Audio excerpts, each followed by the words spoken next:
ভাই, অত্যন্ত গুরুত্বপূর্ণ একটি প্রশ্ন আপনি করেছেন। কেউ মারা গেলে আমরা দেখি আগরবাতি জ্বালানো হয়, ধূপকাঠি জ্বালানো হয়, অথবা ঔদ ইত্যাদি, চন্দন কাঠ ইত্যাদি জ্বালিয়ে তার ধোঁয়া এগুলোকে ছড়ানো হয়। তেমনিভাবে বিভিন্ন ধর্মীয় অনুষ্ঠানে, আলোচনা অনুষ্ঠানে আমরা দেখি যে এগুলো জ্বালানো হয়, মসজিদে কোনো কোনো ক্ষেত্রে করানো হয়। এগুলো কোনো সওয়াবের কাজ কিনা এ প্রসঙ্গে বলবো যে কোনো মানুষ মারা যাওয়ার পরে ওই ব্যক্তিকে যখন কাফন পরানো হয় তখন কাফনের কাপড়ে এই ধূপকাঠির ধোঁয়া অথবা চন্দন কাঠের ধোঁয়া, এক কথায় সুগন্ধি যে সমস্ত কিছুতে থাকে সেগুলোর ধোঁয়া, অর্থাৎ যেগুলো জ্বালালে সুগন্ধি বের হয়, এরকম কোনো ধোঁয়া সেগুলোতে লাগানো এটা মুস্তাহাব। তবে মাইয়েতের লাশ শোয়ায় রাখা আছে, সেখানে ধূপকাঠি জ্বালানোর বিশেষ কোনো নির্দেশ কোরআন এবং সুন্নাহর কোথাও আসেনি। দাফন করার আগে বা কাফনের সময় মাইয়েতকে গোসল করা হয়ে গেল, দেওয়া হয়ে গেল, এরপরে তাকে সুগন্ধি মাখানো, অর্থাৎ তার কাফনের কাপড়ে সুগন্ধি মাখানো, এটা সুন্নাহ। তারই অংশ হিসাবে আমরা আমাদের দেশে আতর ব্যবহার করা হয়। তো সেখানে বিভিন্ন সাহাবায়ে কেরামের আমল দ্বারা প্রমাণ হয় যে কাফনের কাপড়টার মধ্যে আপনার এরকম ধূপকাঠির ধোঁয়া হোক বা আপনার চন্দন কাঠের ধোঁয়া হোক, এগুলোকে আপনার ওই কাপড়ে কিছুটা ধোঁয়াটা লাগাই দেওয়া, অর্থাৎ গ্রানটা লাগাই দেওয়া, এটা মুস্তাহাব।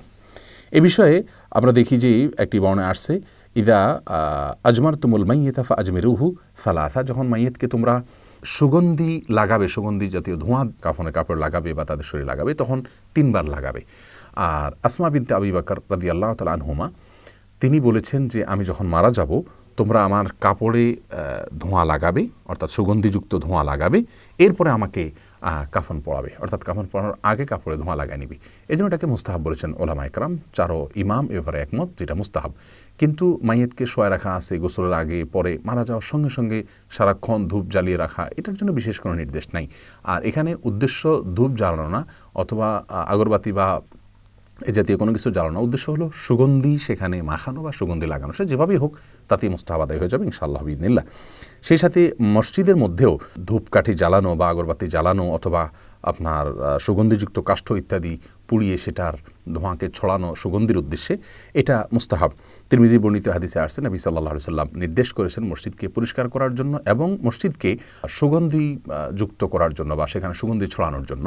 সুগন্ধি ছড়ানোর জন্য এটাই সবচেয়ে প্রাচীনতম পদ্ধতি এবং এই পদ্ধতি এর বাইরে আর কোনো পদ্ধতিতে, আধুনিক পদ্ধতি যদি আমরা সুগন্ধি ছড়াই তাতেও মসজিদকে সুগন্ধি যুক্ত করার সুন্নাহ যেটা, সেটি আদায় হয়ে যাবে ইনশাআল্লাহ। ওমর রাদিয়াল্লাহু তাআলা যখন মিম্বরে বসতেন, তার ছেলে আব্দুল্লাহ ইবনে ওমর রাদিয়াল্লাহু তাআলা আনহু তিনি এরকম ধূপ জ্বালাতেন, অর্থাৎ সুগন্ধিযুক্ত ধূপ জ্বালাতেন এবং আপনার কাঠ ইত্যাদি পুড়িয়ে সেটার সুগন্ধিকে ছড়িয়ে দিতেন মসজিদে এবং তার গায়ে। অতএব মসজিদে মৃত মানুষকে বা যে কোনো মানুষের সমাগমের মজলিসে সুগন্ধি ছড়ানো এটা ভালো জিনিস, খারাপ কোনো কিছু নয়। কিন্তু আগরবাতি দিয়েই করতে হবে এমন কোনো কথা নেই, যে কোনোভাবে সেটা করলেই সুন্নাহ আদায় হয়ে যাবে ইনশাআল্লাহ বিইذনিল্লাহ।